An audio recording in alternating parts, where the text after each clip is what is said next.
اہل سنت السلام علیکم ورحمۃ اللہ وبرکاتہ۔ وعلیکم السلام ورحمۃ اللہ وبرکاتہ۔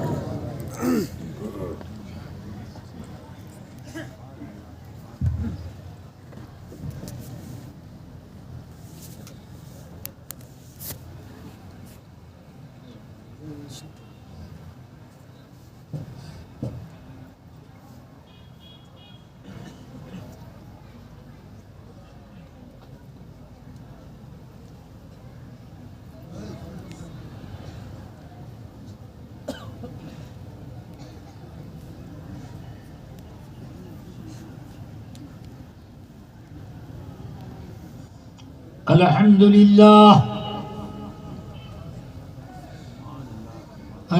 للہ رب العالمین والصلاة والسلام على سید الانبیاء والمرسلین وعلى آلہ الطیبین وأصحابہ هداة أقوم الدين وعلينا معهم وبهم يا أرحم الراحمين. أما بعد فأعوذ بالله من الشيطان الرجيم. بسم الله الرحمن الرحيم.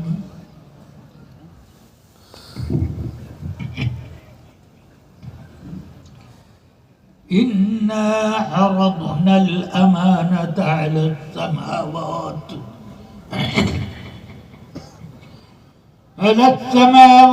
والأرض والجبال فأبين أن يحملنها وأشفقن منها وحملها الإنسان إنه كان ظلوما جهولا. صدق اللہ العلی العظیم وصدق رسولہ النبی الکریم.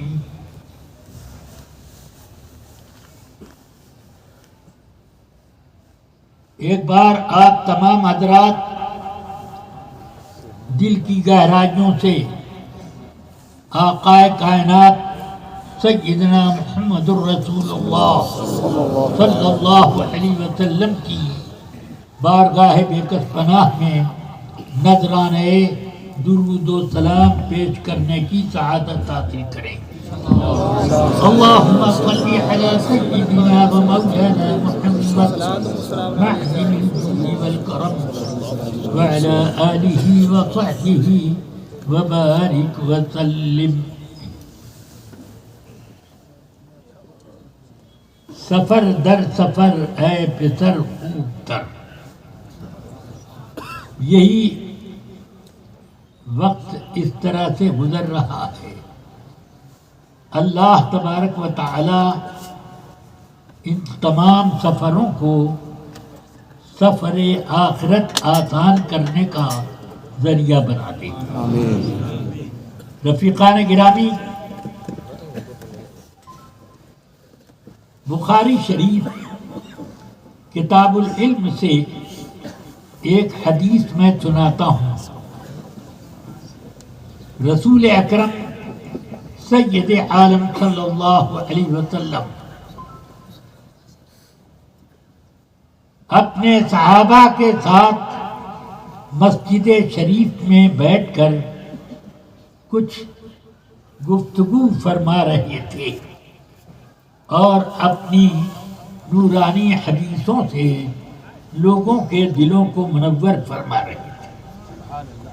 اتنے میں ایک اعرابی آئے، یعنی کوئی دیہات کے مسلمان. وہ آئے، عرض کرتے ہیں متی الساعۃ یا رسول اللہ، اے اللہ کے پیارے رسول قیامت کب آئے گی؟ اب صحابہ فرماتے ہیں کہ رسول پاک اپنی گفتگو میں مصروف رہے اور اس شخص کو کوئی جواب نہ دیا. تو ہم میں سے بعض نے یہ کہا کہ رسول پاک نے اس کی بات سنی ہی نہیں، اس لیے جواب نہ دیا، سنی ہوتی تو جواب دیتے۔ بعض لوگوں نے یہ کہا نہیں، رسول پاک نے اس کی بات سن لی ہے، مگر اس کا یہ سوال آپ نے ناپسند فرمایا، اس لیے جواب نہ دیا۔ جب اپنی گفتگو سے آپ فارغ ہوئے تو ارشاد فرماتے ہیں اَيْنَ أُرَاهُ السَّائِلَ عَنِ السَّاعَةِ، قیامت کے بارے میں سوال کرنے والے کدھر ہیں؟ وہ آگے بڑھے، ہاں انا یا رسول اللہ، یہ میں حاضر ہوں، اے اللہ کے پیارے رسول میں حاضر ہوں۔ فرمایا اذا ضيعت الامانہ فانتظر الساعہ، جب امانت برباد ہو جائے تو قیامت کا انتظار کر، اب آئی تب آئی۔ وہ اب اتنے ہی پر، اسی جواب پر ان کو صبر نہ ہوا۔ بڑا اچھا کیا کہ ایک سوال اور کر لیا۔ سبحان اللہ سبحان اللہ۔ کیف اضاعتها یا رسول اللہ، امانت کیسے برباد ہوگی یہ بھی تو بتا دیا جائے، سبحان اللہ کیسے برباد ہوگی؟ فرمایا اذا وسد الامر الى غیر اہلہ فانتظر الساعہ، جب معاملات کی ذمہ داریاں نااہلوں کے سپرد کر دی جائیں تو قیامت کا تو انتظار کر۔ کیا اب نہیں نظر آتا کہ نااہلوں کے سپرد ہو گیا کام؟ حال یہ ہے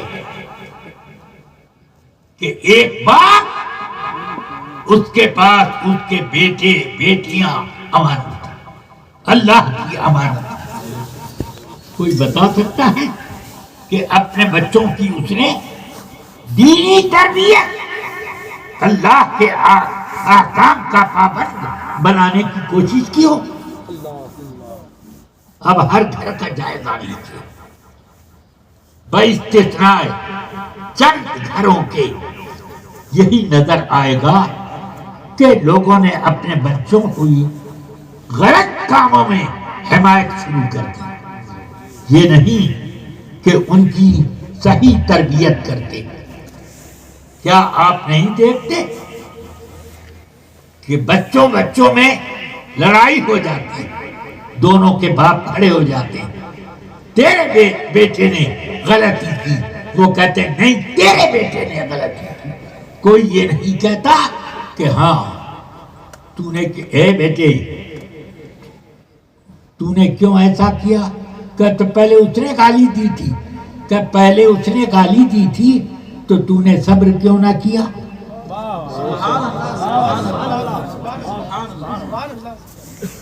یا تو نے گالی کے جواب میں اس کو دعا کیوں نہ دی کہ اللہ تجھ کو پاکیزہ زبان دے؟ کوئی یہ کہنے والا نہیں۔ اس لیے میں سمجھتا ہوں کہ اب حالات دیگر نہیں ہو گئے، اب گھروں سے باہر نکل گئے۔ حالات یہ ہیں، آدمی قرض مانگتا ہے، یعنی دوسرے کے پیسے کی واپسی کا ذمہ دار بنتا ہے کہ تیرا یہ پیسہ میرے پاس امانت ہے۔ مگر ہوتا کیا ہے؟ ہوتا کیا ہے؟ قرض کو آدمی سمجھتا ہے کہ آج مجھے دست غیب سے کچھ مل گیا، دست غیب حاصل ہوا۔ ایک طالب علم، جب ہم لوگ سرکار حافظ ملت کی بارگاہ میں پڑھتے تھے تو وہ آیا حضور فلاں طالب علم نے مجھ سے 10 روپیہ قرض لیا، اب مانگ رہا ہوں تو دے نہیں رہا ہے۔ فرمایا تو نے کیا سمجھ کے قرض دیا؟ تجھے معلوم نہیں ہے کہ قرض حسنہ کسی زمانے میں قرض حسنہ تھا، آج قرض پھسلا ہے۔ قرض حسنہ نہیں ہے، قرض پھسلا۔ یہ ذمہ داریوں کا حال۔ بازار میں اب کوئی سوداگر آپ کو ادھار پر مال دے تو اس کا دل دھک دھک کرتا ہے کہ پیسہ یہ وقت پر دے گا کہ نہیں، یعنی اس کو امانت داری کے اوپر اور ذمہ داری کے اوپر احساس ہی نہیں، یعنی اعتماد ہے نہیں اس کو اس آدمی پر۔ کیا یہ ذمہ داریاں کھو نہیں گئی؟ یہ تو کچھ میں ادھر ادھر کی باتیں کر رہا ہوں۔ رسول پاک سرور عالم صلی اللہ علیہ وسلم ارشاد فرماتے ہیں، اٹھائیے ترمذی شریف ابواب البر والصلہ، فرماتے ہیں آقا کائنات ما نحل والد ولدہ احسن من حسن الادب۔ کسی باپ نے اپنی اولاد کو کوئی بھی ہدیہ، کوئی بھی تحفہ اچھی تربیت سے بڑھ کر نہیں دیا۔ سبحان اللہ۔ یعنی وہ کھیتوں کے ہزاروں ایکڑ زمین کا فارم لکھ دے اپنے بیٹے کے لیے، وہ فیکٹریاں دے دے، وہ بینک بیلنس اس کے لیے مقرر کر دے، مگر کچھ نہ دیا اگر اچھی تربیت نہ دی۔ کیا اس بات کی ذمہ داری ہے آپ کے پاس کہ آپ کے کا بچہ وہ اتنی بڑی پونجی لینے کے بعد جوا نہیں کھیلے گا، وہ اللہ کی راہ میں خرچ کرے گا اور اللہ کی عبادت کرے گا؟ آپ نے ایسی تربیت دی ہوتی تو ضرور ایسا ہوتا۔ اب حکومت چلانے والوں کو آپ ٹٹولیے، ان کے اوپر ذمہ داری ہے، مگر کیا وہ ذمہ داریاں کس حد تک نبھاتے ہیں؟ اپنا بینک بیلنس سوئٹزرلینڈ کے بینک میں اپنا کھاتا اور دوسری بہت ساری پونجیاں وہ حکومت کے خزانے سے منتقل کرتے ہیں۔ پبلک کے اوپر کتنا خرچ ہوتا ہے؟ جتنا ان کے بھاشن میں ہوتا ہے اس کا 1/4 بھی پبلک کی مد میں خرچ نہیں ہوتا۔ یا اللہ، اس دنیا میں کیا ہو گیا؟ اسی چیز کو اب اور مدرسے میں آئیے۔ مجھے حافظ ملت نے جب میری عمر ابھی 25 سال کے قریب تھی، پوری نہیں ہوئی تھی،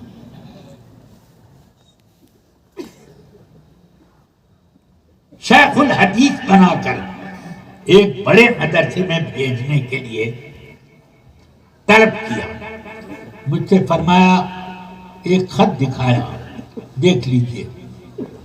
میں نے دیکھ لیا، بڑی لمبی تنخواہ اس زمانے کے وقت اس زمانے میں تھی۔ سوچو آج تو میں 90 کے قریب ہو گیا، 89 سال پورے ہونے لگے، اس وقت میں ابھی 25 سال کا بھی نہیں تھا۔ اس وقت کیا سستائی تھی، کیا تنخواہیں ہوتی تھی۔ اس وقت میں صرف 75 روپے ماہانہ تنخواہ پر صدر مدرس تھا ایک مدرسے میں، 75 روپے، اور اتنی برکت اس 75 میں تھی کہ 6 طالب علموں کو میں اپنے گھر جاگیر کھلاتا تھا، اور کبھی بھی مجھے قرض لینے کی نوبت نہ آئی۔ الحمدللہ میری والدہ نے بھی مجھے یہی درس دیا تھا۔ ہم یتیم تھے اور والدہ ماجدہ ہم کو یہ درس دیا کرتی تھی، دیکھو قرض کسی سے مت لینا، قرض سے ذلت آتی ہے، لوگوں میں اعتماد گھٹتا ہے، دوستیاں کٹ جایا کرتی ہیں، اس لیے قرض مت لیا کرو، کبھی مت لو۔ نہیں لیا۔ ہم لوگ گھر کے جتنے افراد تھے، یہ نہیں کہ میرے والد ماجد حضور صدر شریعہ کوئی خزانہ چھوڑ کے گئے تھے، الحمدللہ خزانے تربیت تو ضرور چھوڑ کے گئے تھے، مگر یہ دنیاوی خزانہ کچھ نہیں۔ اب ہم لوگوں کی پرورش میری والدہ ماجدہ نے کس طرح کی، اللہ تعالی اس کی جزائے خیر انہیں جنت میں کروٹ کروٹ عطا فرمائے۔ سبحان اللہ، ہم نے کبھی قرض نہیں لیا، سب کام چلتا رہا، اپنی شان اپنی جگہ قائم رہی۔ لوگ سمجھتے تھے کہ ہم لوگ لکھپتی ہیں، اس زمانے میں لکھپتی ہونا بہت بڑی دولت تھی آدمی کی، تو لوگ سمجھتے یہی تھے کہ یہ لوگ کہاں سے کھاتے ہیں، کیا ہوتا ہے، کیسے خرچ چلتا ہے۔ ضرور ان لوگوں کو تکیے کے نیچے سے دست غیب ملتا ہے، یا ان کے لیے صدر الشریعہ نے بہت بڑا خزانہ چھوڑا ہے، یہ لوگ لکھپتی ہیں۔ میں اللہ کا شکر ادا کرتا تھا، خدا بندہ ہمیں جتنا دیا ہے تم نے اس کا شکر بھی ہم ادا نہیں کر سکتے، مگر یہ کہ لوگوں میں اتنی عزت دے دی کہ لوگ ہمیں لکھپتی سمجھتے ہیں، یہ بھی تیرا بہت بڑا کرم ہے، سمجھ گیا؟ الحمدللہ یہ سب کچھ تھا۔ ہمارے ہاں مہمانوں کی آمد بھی خوب ہوتی تھی اور سب کا کام چلتا تھا۔ اب چلیے اور آگے بڑھیے۔ مسجد کے کتنے امام ہیں کہ امام کے فرائض، شرائط، اس کے آداب پر باقاعدہ پابند ہیں۔ کتنے لوگ ہیں آپ ذرا ٹٹولیں گے اور تنہائیوں میں ان کا جائزہ لیں گے، تب آپ کو پتہ چلے گا کہ امامت کرنے والے اکثر ایسے لوگ ہیں جو اپنے ان کے معائب پر اگرچہ اللہ نے پردہ ڈالا مگر وہ خود اپنے سینے پر ہاتھ رکھ کے سوچیں کہ میری یہ بات کتنی غلط ہے۔ مولانا عبد المصطفیٰ اعظمی صاحب احمد آباد کا ایک واقعہ سنانے لگے رحمت اللہ تعالی علیہ، کہ ایک امام صاحب نے نماز کے اختتام کے وقت سجدہ سہو کا سلام پھیرا اور سجدہ سہو کیا، نماز سے فارغ ہوئے تو ایک صاحب نے پوچھا، امام صاحب کس بات کا سجدہ سہو کیا آپ نے؟ کہ سہو ہو گیا تھا۔ کیا سہو ہوا تھا؟ مسئلہ ہم لوگوں کو بھی تو معلوم ہو، کیا ہوا تھا؟ کہ بھئی وہی تو بتا دیجئے۔ بہت اصرار پر انہوں نے فرمایا کہ پھسکی نکل گئی، سمجھ گئے؟ پھسکی نکل گئی۔ اب کیا واقعتاً اس امام نے اپنی امامت کی لاج رکھی؟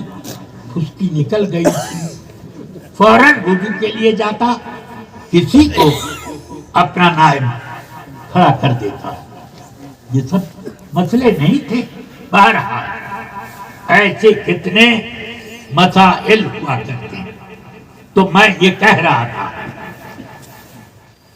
شیخ الحدیث کی جگہ کے لیے مجھے حافظ ملت نے مقرر کرنا چاہا۔ اس وقت جب میری تنخواہ 75 روپے تھی، حضور حافظ ملت کی تنخواہ 125 روپے تھی، میری تنخواہ اس جگہ کے لیے 200 روپے تھی، اور رہنے سہنے کھانے پینے سب کا باقاعدہ انتظام، ماں ناشتے کی۔ میں نے پڑھا خط، میں نے عرض کی حضور جو کچھ بھی مجھے پڑھانے کے لیے آپ فنون کی کتاب دیں میں اس کے لیے تیار ہوں، معانی ہو، نحو ہو، صرف ہو، منطق ہو، فلسفہ ہو، بدیع ہو، اور جو بھی اور فنون ہو میں پڑھانے کو تیار ہوں، مگر حدیث شریف میں پڑھانے میں ایک جھجک محسوس کرتا ہوں۔ فرمایا کیا ہے؟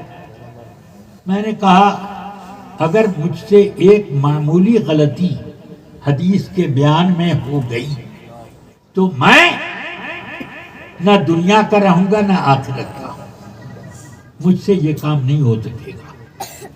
مگر آج سچے دل سے مجھے اور علماء بتائیں کہ ان کو ایسا منصب اگر دیا جائے تو وہ کتنا لپک کر کے اس کو قبول کرتے ہیں، آپ خود اس کو اندازہ کریں۔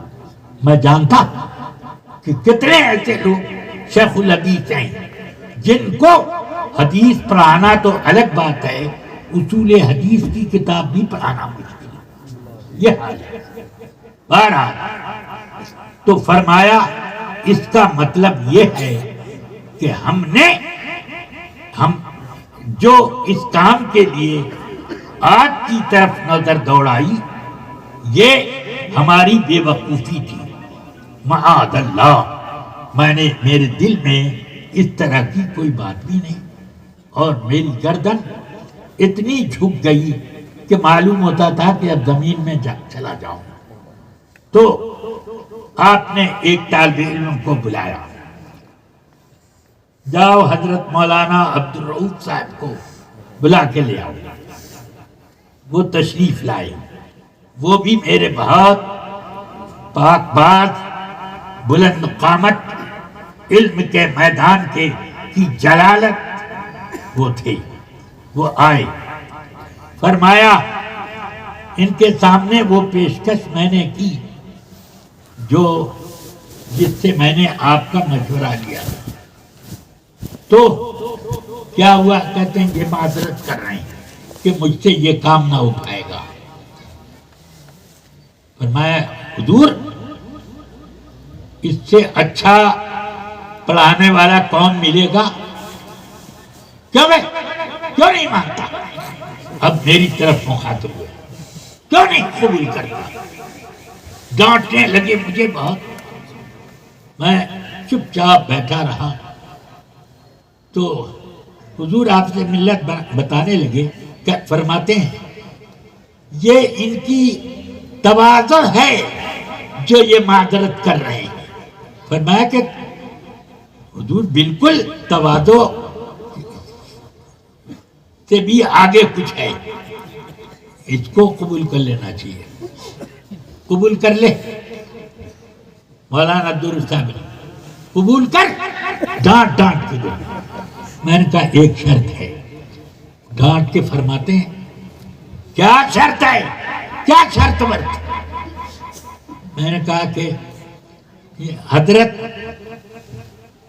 اتنا ذمہ لے لیں کہ میرا تعاون کریں گے۔ فرمایا ہم ہر طرح کے تعاون کے لیے تیار ہیں۔ میں نے کہا الحمدللہ اب یہ فقیر بھی تیار ہے، قبول کرتا ہے کہ اب اس منصب پر جاؤں گا۔ کیا ٹھیک ہے؟ تو اب پڑھاتے پڑھاتے کبھی کبھی ایسا اعتراض آ جاتا جس کا جواب مجھ سے نہ بنتا تھا، فوراً بند کر دیتا، آپ سے ملت کا تصور کرتا، چند سیکنڈ گزرتے تھے، پورا منٹ نہیں، چند سیکنڈ گزرتے اور سارا جواب حاضر۔ یہ کیسے؟ میں نے کہا ہاں استاد ہوں تو ایسا کہ وہ 700 کلومیٹر کی دوری پر ہے اور میں اتنی فاصلے پر، اور سیکنڈوں میں وہ وہاں سے یہاں آ گئے اور مجھے یہاں سے وہاں بلا لیا۔ سبحان اللہ۔ تو یہ سمجھ میں آیا کہ ذمہ داریوں کے بارے میں اسی دور میں نے ایک خط لکھا سرکار کی خدمت میں، حضور مجھے کچھ نصیحت فرما دیں، ایک پوسٹ کارڈ پہ بس اتنا ہی لکھا۔ حضور کے مزار شریف کہتے ہیں، اور میں یہ خط صرف اس لیے حاضر خدمت کر رہا ہوں کہ مجھے کچھ نصیحت فرما دیں۔ جواب آیا، وعلیکم السلام، آپ کی خیریت کا میں طالب ہوں، دعا کرتا ہوں۔ آپ نے مجھ سے نصیحت کی فرمائش کی، میرے پاس صرف ایک نصیحت ہے، وہ ہے احساس ذمہ داری۔ والسلام عبدالعزیز عفیان۔ یہ اتنا لکھا، سمجھ گیا؟ احساس ذمہ داری۔ اب مجھ کو فوراً وہ حدیث یاد آ گئی جو بخاری نے کتاب العلم، وہ کتاب الجمعہ میں تخریج فرمائی۔ فرماتے ہیں کہ رسول پاک صلی اللہ علیہ وسلم نے فرمایا، کلکم راع وکلکم مسئول عن رعیتہ۔ اے لوگو، تم میں سے ہر ایک ذمہ دار ہے، ہر ایک سے ذمہ داری کا حساب کتاب ہوگا کہ تم نے اپنی ذمہ داری پوری کی کہ نہیں۔ اس زمانے میں سب سے بڑی وہ ذمہ داری ہے جو سب سے بڑی ذمہ داری اللہ تعالیٰ نے آسمانوں کے سامنے پیش کی، زمین کے سامنے پیش کی، پہاڑوں کے سامنے پیش کی، سب نے معذرت کی، اور اس ذمہ داری کے احساس سے وہ اشفقن منہا، لرزہ بر انداز ہو گئے۔ وحملها الانسان، انسان نے اس ذمہ داری کو قبول کر لیا۔ آسمان بار امانت نہ توانست کشید، آسمان بار امانت نہ توانست کشید، قرعہ فال بنا میں منے دیوانہ زدن، قرعہ فال بنا میں منے دیوانہ زدن۔ یہ انسان نے نہیں سوچا کہ جس ذمہ داری سے معذرت کر رہا ہے وہ آسمان جو نہ معلوم کتنے سال سے آسمان پر بغیر کسی پیلر، بغیر کسی کھوٹا، بغیر کسی بندش کے وہاں رکا ہوا ہے۔ وہ آسمان اتنا پرانا ہو گیا کہ جس کی عمر کا اندازہ نہیں، مگر اس میں ایک خراش تک اب تک نہ آئی۔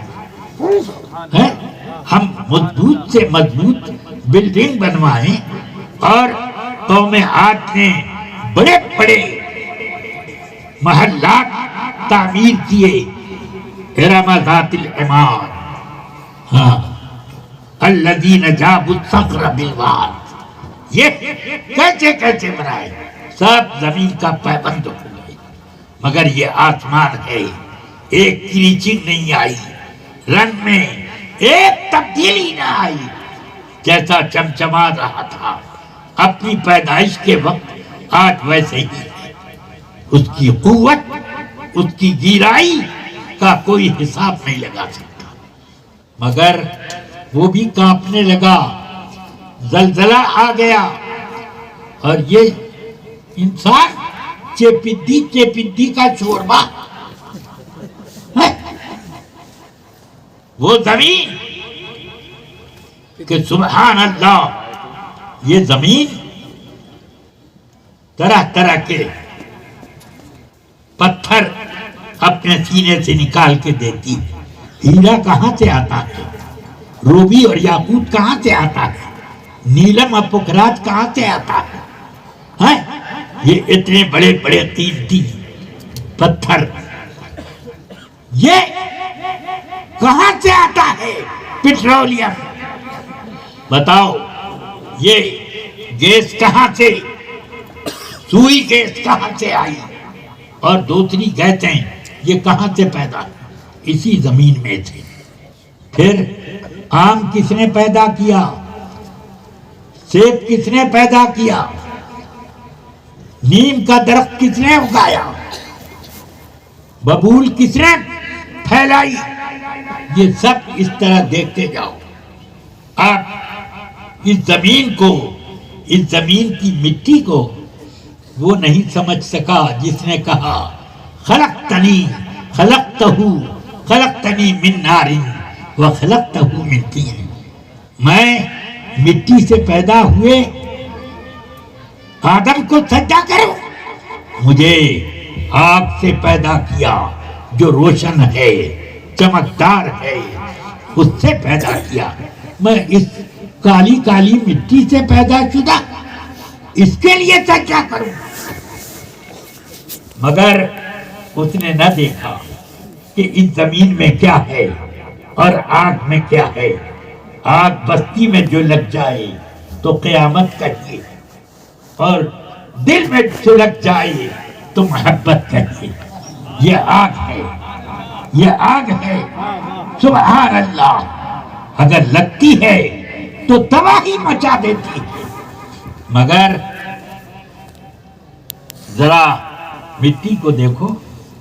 اگر تمہیں کبھی شک ہو تو دیکھو تو ایک نیم کوڑی کا بیج ڈالو اور امید لگائے رکھو کہ آم پھلے گا، ہو سکتا ہے وہاں سے، اور اسی کے بغل میں ایک آم کی گٹھلی لگاؤ، اور اسی کی بغل میں ایک سیب کا بیج ڈالو،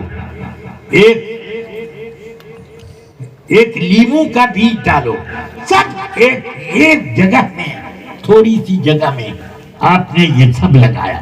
اسی میں ستیاناسی بوٹی جس کو کہتے ہیں بھڑوا، وہ بھی لگایا، سمجھ گیا؟ یہ سب لگا ڈالا، مگر کیا نیم کا اثر آیا آم کی گٹھلی میں؟ آم کی گٹھلی کا اثر آیا اس میں؟ سیب میں، سیب کا اثر آیا انار میں؟ کچھ نہیں۔ ذرا ایک مرتبہ تو بھول جاتی یہ زمین کہ میٹھا گنے میں بھیجنے کے بجائے لیموں میں بھیج دوں اور گنے کو کھٹا بنا دوں۔ یہ کبھی غلطی ہوئی اس سے؟ یہ 2 دن میں کیا ماجرا ہو گیا، یہ 2 دن میں کیا ماجرا ہو گیا کہ بویا چنا باجرا ہو گیا۔ کبھی ہے، ہو سکتا ہے، ایسا نہیں ہوتا۔ تو اب یہ زمین ہے، اس زمین میں میٹھا تلاش کرو تو میٹھا ملے گا، کڑوا تلاش کرو کڑوا ملے گا۔ اس زمین میں اگر بھٹا تلاش کرو تو بھٹا ملے گا، کھٹا تلاش کرو تو کھٹا ملے گا۔ اس میں وہ بھی ہے کہ اگر تم گلاب کی خوشبو تلاش کرو تو وہ بھی ملے گا، چنبیلی اور جوہی کی بھی خوشبو ملے گی، اور اسی میں بھڑوا اور بھٹیا کی بدبو بھی ملے گی۔ ہر طرح کا پھل، ہر طرح کا پھول، ہر طرح کی بو۔ یا اللہ، کوئی پھول لال لال نکلا، کوئی پیلا پیلا، کوئی سفید سفید، اور کوئی نیلا۔ عجب عجب طریقے کے رنگ بھی نہ گنے جا سکے۔ ایسے کوئی پھل سرخ، کوئی پھل بالکل سفید، جیسے وہ یورپ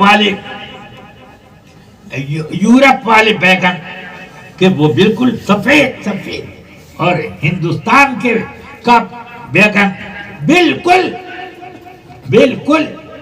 بیگنی رنگ کا، اور ایسا کہ بے گن، کوئی گن ہے ہی نہیں، سمجھ گئے؟ اور اسی طرح کوئی عجب رنگ کا، یا اللہ تو نے اس میں لوہا بھی رکھا، سونا بھی رکھا، چاندی بھی رکھی، اسی میں سے آدمی پیتل بھی نکالے، اسی میں سے پیٹرول نکالے، ڈیزل بھی نکالے، اسی میں سے گلاب بھی نکالے، اور اس کی خوشبو بھی، جوہی بھی نکالے۔ یا اللہ، یہ حکمت اگر ابلیس جان جاتا تو خدا کے قسم ہرگز یہ نہ کہتا کہ خلقتنی من نار وخلقتہ، وہ کہتا اے اللہ تیرے حکم سے پہلے میں اس مٹی کے آدم کا سجدہ کرتا ہوں، اس لیے کہ اس میں وہ گن ہیں جو گن اور کسی میں نہیں۔ اس لیے جو جس مٹی سے پیدا ہوگا اسی مٹی کا اثر لائے گا۔ سمجھ میں آئی بات؟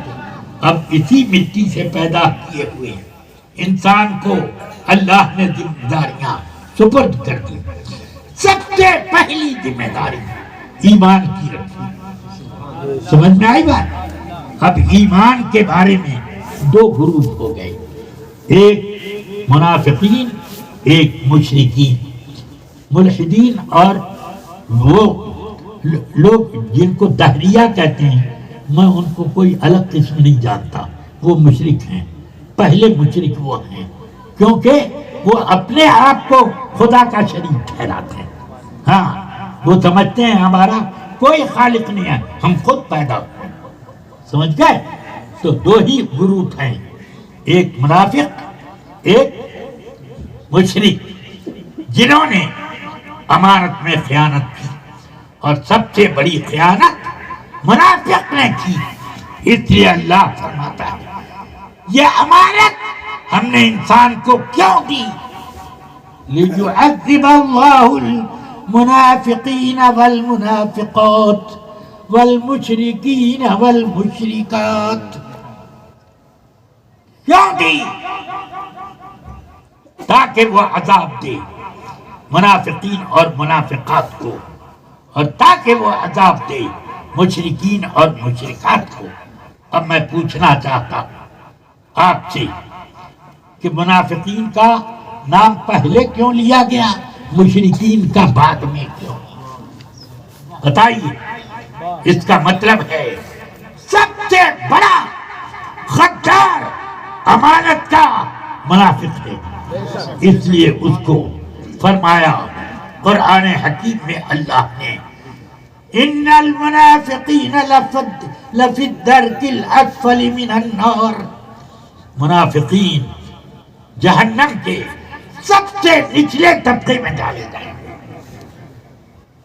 وقت ختم ہو گیا، اب میں تقریب ہی ختم کروں، اگرچہ یہ ناقص ہی ہے کہ ابھی میں نتیجے تک نہ پہنچا، مگر اخیر میں بتا دوں کہ منافق ظاہر میں کلمہ پڑھتا ہے، ظاہر میں نماز پڑھتا ہے، اور وہ نماز ذرا حضور کے زمانے کے منافقین کو دیکھو، وہ نماز آپ لوگوں کو کبھی ملی؟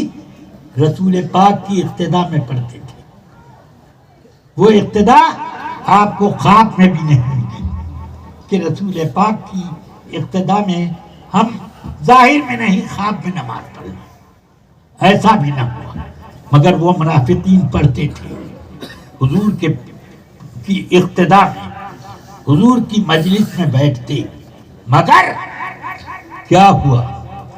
اللہ نے فرمایا کہ یہ کیا ہے؟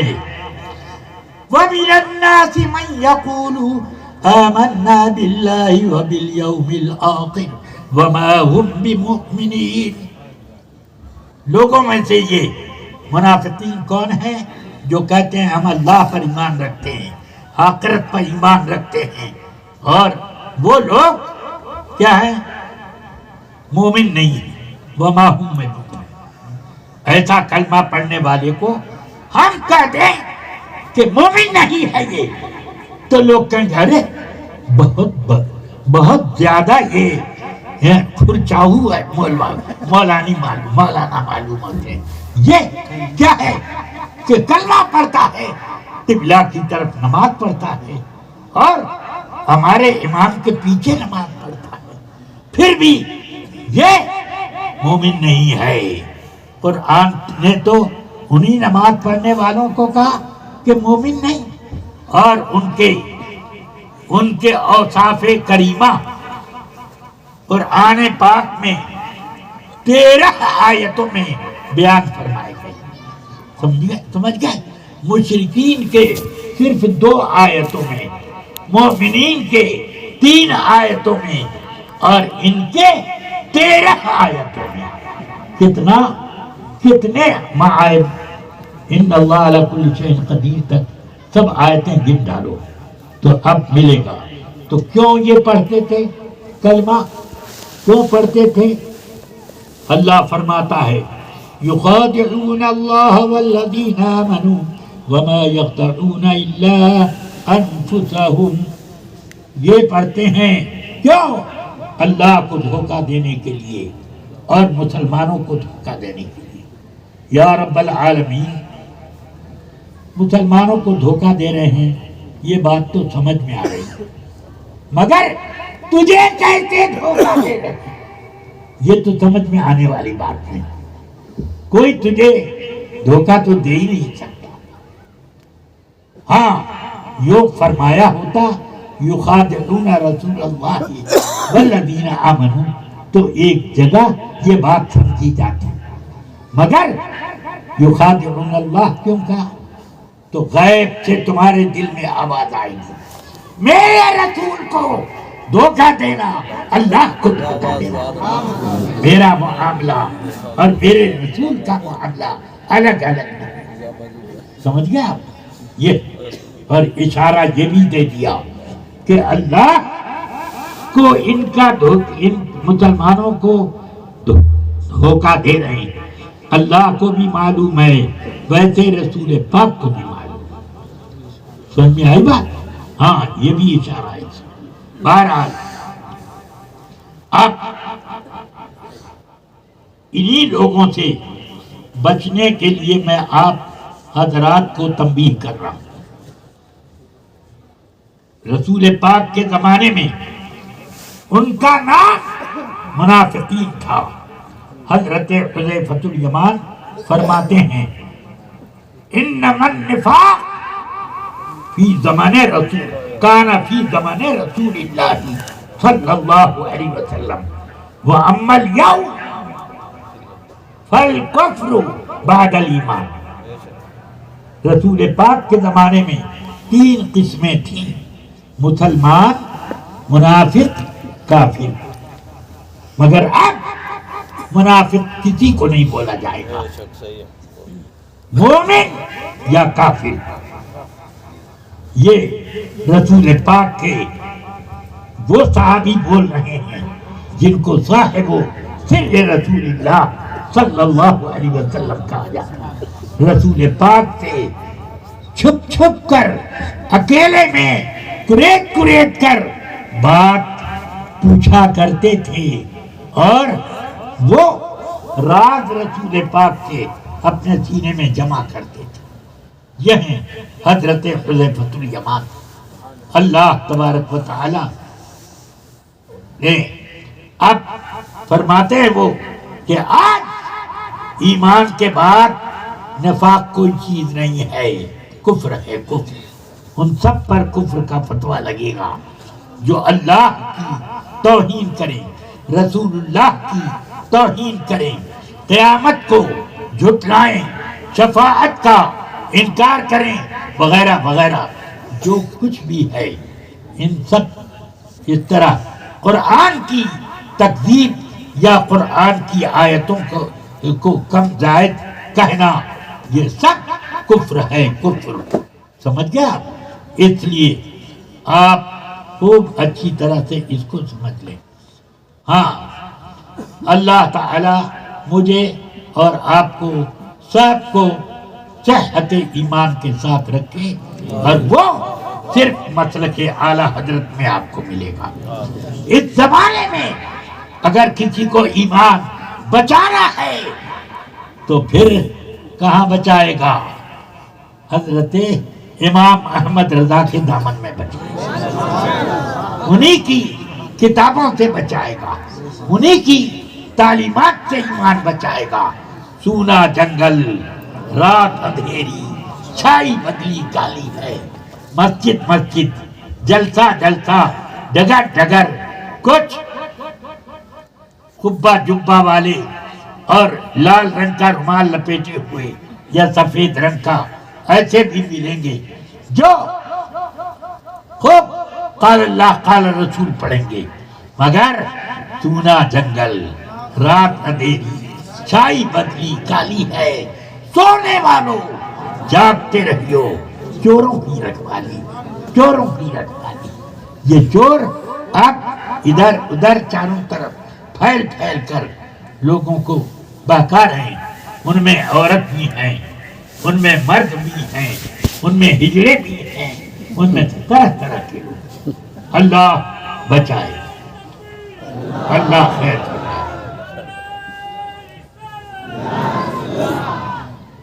اسی لیے میرے اعلیٰ حضرت فرماتے ہیں یا رسول اللہ،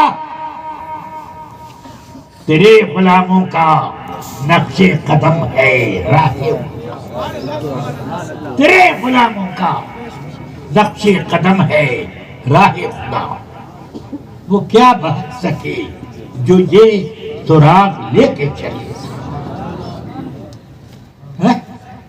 اب مجھے بتاؤ، حضرت غریب نواز ہیں جن کے بارے میں دیوبندیوں کے مولویوں نے اپنی کتابوں میں لکھا، جن میں ابو الحسن علی ندوی بھی ہیں اور مولوی اسماعیل دہلوی بھی ہیں، ایسے ایسے لوگوں نے کہ اجمیر شریف جانا اپنی ماں کے ساتھ زنا کرنے کے برابر۔ بولو، وہ روک رہے ہیں کہ نہیں وہاں جانے سے؟ اجمیر گئے تو وہ گناہ ہوا کہ ماں کے ساتھ بدکاری کی، معاذ اللہ۔ یہ ذرا سوچو، یہ روکنے کا ایک ڈھنگ ہے۔ غوث پاک کے بارے میں وہابیوں کا کہنا اور محمد ابن عبد الوہاب کا یہ کہنا کہ میرا یہ ڈنڈا عبد القادر سے زیادہ میرے لیے فائدہ مند ہے کہ اس سے میں کتے کے بھی بھگا لیتا ہوں۔ ہاں، اس کے بھائی نے کہا کیا بکواس کرتے ہو؟ کہ بکواس نہیں کرتا، دیکھو یہ میری اونٹنی بیٹھی ہے، اس سے میں عبد القادر کا واسطہ دیتا ہوں۔ قم بإذن عبد القادر، قم بإذن عبد القادر، قم بإذن عبد القادر۔ عبد القادر یعنی غوث اعظم کا حکم ہے اٹھ، عبد القادر کا حکم ہے اٹھ، ہلی بھی نہیں 3 مرتبہ کا، اور پھر اپنا ڈنڈا اٹھایا، قم بإذن بحق عصایا، میرے اس ڈنڈے کا حق تیرے اوپر اٹھ۔ جیسے ہی ڈنڈا ایسے ہی لہرایا تو اب اونٹنی اٹھ کے کھڑی ہو گئی، کہ دیکھو عبد القادر کے نام پر کچھ نہ ہوا، اور لاٹھی دکھائی تو سب ہو گیا، میری لاٹھی زیادہ فائدہ مند ہے۔ تو اس کے بھائی نے کہا اچھا میری اونٹنی بھی میں بیٹھ، کہا قم بحق محمد بحق عبد القادر قم بحق عصایا سب کا ڈالا. پھر کہا قم بحق اللہ. دیکھو اٹھی، مگر اب میں کہتا ہوں قم بحق عصایا. اب اٹھ کے میں کھڑی ہو گئی. تو کیا میرا یہ ڈنڈا اللہ سے زیادہ طاقتور ہے؟ بول کیا کہتا ہے؟ چپ. وَبُهِتَ الَّذِي كَفَرَ. تو اس طرح پر یہ لوگ غوث اعظم سے روکتے ہیں. یہ لوگ روکتے ہیں خواجہ غریب نواز سے. اپنے مولویوں کی ایسی ایسی کرامت بیان کرتے ہیں جس کرامت کو دوسری کتابوں میں یہ لوگ کفر اور شرک لکھ چکے ہیں. ہاں اس لیے بھائی ان لوگوں سے بچ کے رہو. جو ان سے دوستی کرے گا دیر نہیں ہے کہ ان کا ایمان ہاتھ سے چلا جائے. بس اخیر میں مسلم شریف کے حوالے سے ایک حدیث روایت کرتا ہوں. رسول پاک صلی اللہ علیہ وسلم نے فرمایا سیاتی علیکم دجالون کذابون یحدثونکم بما لم تسمعوا انتم ولا آباؤکم فإیاکم وإیاکم لا یضلونکم ولا یفتنونکم. فرمایا رسول پاک صلی اللہ علیہ وسلم نے ان قریب ایسا زمانہ آئے گا کہ تمہارے پاس کچھ بڑے بڑے فریب کار دجال اور نمبری جھوٹے لوگ آئیں گے. ان کو میرے آقا پہلے ہی سے جھوٹا دجال سب فرما رہے ہیں. پھر فرماتے ہیں یحدثونکم، وہ لوگ تم سے وہ باتیں کریں گے جو نہ تم نے سنی نہ تمہارے باپ دادا نے سنی. نہ تم نے سنی نہ تمہارے باپ دادا نے سنی. فَإِيَّاكُمْ وَإِيَّاكُمْ. ان سے بچ کے رہنا، ان کو قریب پھٹکنے مت دینا. لا يضلونکم ولا یفتنونکم، کہیں تمہیں گمراہ نہ کر دیں، تمہیں بدعقیدہ اور صاحب فتنہ نہ بنا دیں. اس لیے رسول پاک نے ہمیں باپ دادا سے جو روایت آ رہی ہے اس پر عمل کرنا، نہ یہ کہ ان لوگوں کی بتائی ہوئی باتوں پر.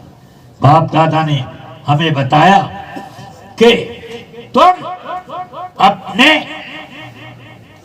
عزیزوں کے انتقال پر ان کی قبر پر فاتحہ پڑھو، ان کا فاتحہ سوم کرو، ان کا فاتحہ دہن کرو، ان کا فاتحہ چہلم کرو. یہ لوگ کہتے ہیں یہ سب شرک. ہم باپ دادا سے سنتے آئے کہ کسی مسلمان کی قبر پر سے چلنا مت. یہ کہتے ہیں نہیں، اس پر کھیتی بھی کرنا جائز ہے. سمجھ گئے آپ؟ یہ بھی کہتے ہیں چلنا تو چلنا، اس پر ہل چلانا بھی جائز ہے. یہ کہتے ہیں دیوبند کے مولانا. آپ کو پسند ہے، اگر آپ کو اعتماد نہ ہو تو فتاوی رشیدیہ اٹھا کر کے دیکھ لیجیے. باپ دادا سے سنتے آئے کہ نبی پاک کا ذکر کرو، میلاد شریف کرو، ان کے معجزات کا بیان کرو، ان کی تعلیمات کا بیان کرو، ان کی سنتوں کو رواج دو. یہ کہتے ہیں یہ سب بدعت. یہ بدعت نہ صحابہ کرتے تھے نہ تابعین نہ رسول پاک. جھوٹ بولنے کا ڈھنگ کوئی ان سے سیکھے. مشکات شریف میں کتاب شرح السنہ یہ حدیث موجود ہے. رسول پاک سید کائنات صلی اللہ علیہ وسلم نے فرمایا انا اذا ولدتنی امی اضاءت لها رأت نورا اضاء لها قصور بصرا و شام. یہ میلاد شریف میرے آقا نے پڑھا. انا میں وہ ہوں کہ جب میری ماں نے مجھ کو جنا تو ایک نور دیکھا، ایسی روشنی کہ بصرا اور شام کے شاہی محلات بھی میری ماں کو نظر آنے لگے. 1000 میل کے فاصلے پر اس کے محلات، اور راستے میں کتنے بڑے بڑے پہاڑ، کتنے جنگلات، کتنے میدان، کتنی عظیم دوری، اور وقت اندھیرا. سمجھ گئے؟ آفتاب کی روشنی تو کیا صبح صادق ابھی تھوڑی تھوڑی دکھ رہی تھی. 12 تاریخ کو تو پہلے ڈوب جاتا ہے. یہ لوگ کہتے ہیں 12 غلط ہے، حضور 9 کو یا 8 کو پیدا ہوئے. میں کہتا ہوں اس روز تو اور جلدی ڈوب جاتا ہے، چاند تو اور جلدی ڈوب جاتا ہے. اب کیسے دیکھا حضرت آمنہ نے وہ شاہی محلات کو، ان سارے شاہی محلات کو، قصور بصرا و شام، شام کے اور بصرا کے. یہ بصرا نہیں ہے، بصرا روم کے راستے میں پڑتا ہے. تو اب یہ سب وہاں تک نظر آنے لگا. اس کا معنی یہ ہوا کہ رسول پاک نے اپنا میلاد شریف بیان کیا. کہتے ہیں واہ، 1 منٹ کا، آدھے منٹ کا میلاد شریف، کوئی میلاد شریف ہوتا ہے؟ میں نے کہا میاں یہ بتاؤ، اگر ایک مٹکا شراب حرام ہے تو کیا ایک گھونٹ نہیں حرام ہوگی؟ بولیے، ایک گھونٹ پینا حلال ہے؟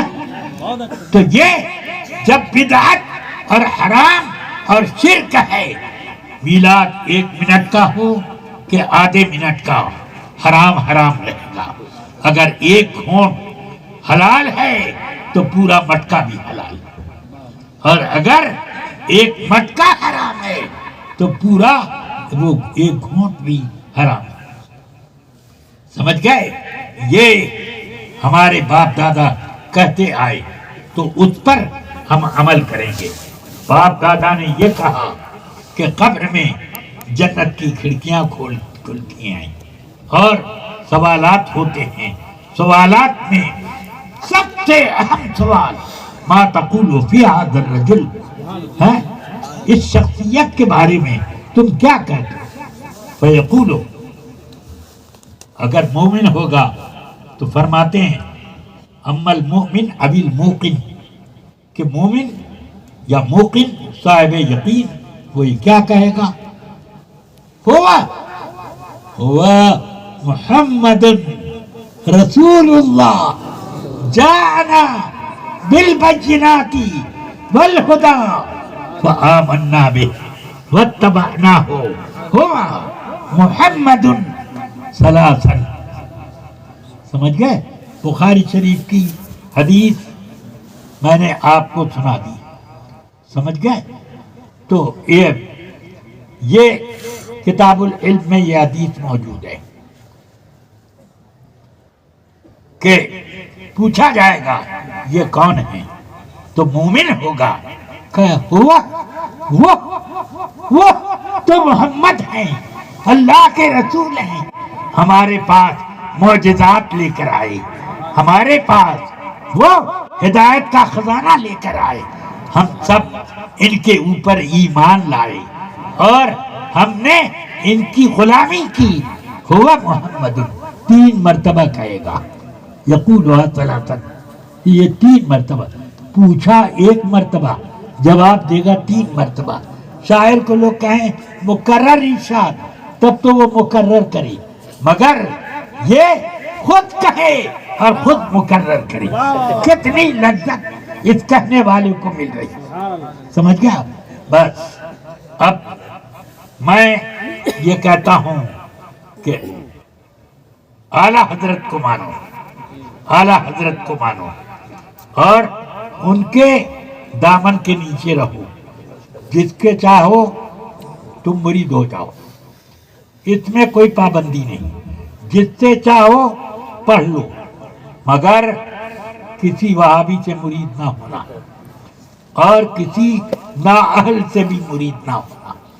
مرید ہونا تو ایک صاحب علم، ایک صاحب نسبت، صاحب شجرت جس کو کہتے ہیں، اور ایک عامل،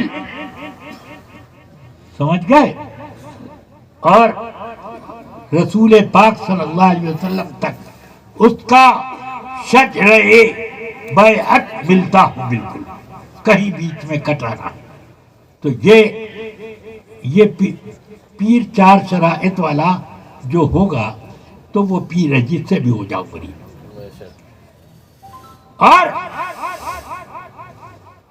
مگر اعلی حضرت کو مانو، سمجھ گئے؟ چشتی ہوگا تب بھی غوث پاک کو مانے گا، قادری ہوگا تو حضور غریب نواز کو مانے گا، اور رضوی ہوگا غوث پاک کو مانے گا، غریب نواز کو مانے گا، حضرت نظام الاولیاء کو مانے گا، خواجہ بختیار کاکی کو مانے گا، تمام بزرگوں کو مانے گا۔ سمجھ گئے؟ ہم چاہتے ہیں کہ آپ لوگ ہمارے ساتھ چلیں، کہاں؟ جنت کے دروازے پر ساتھ چلیں۔ اس لیے یہ سب باتیں ہم کر رہے ہیں۔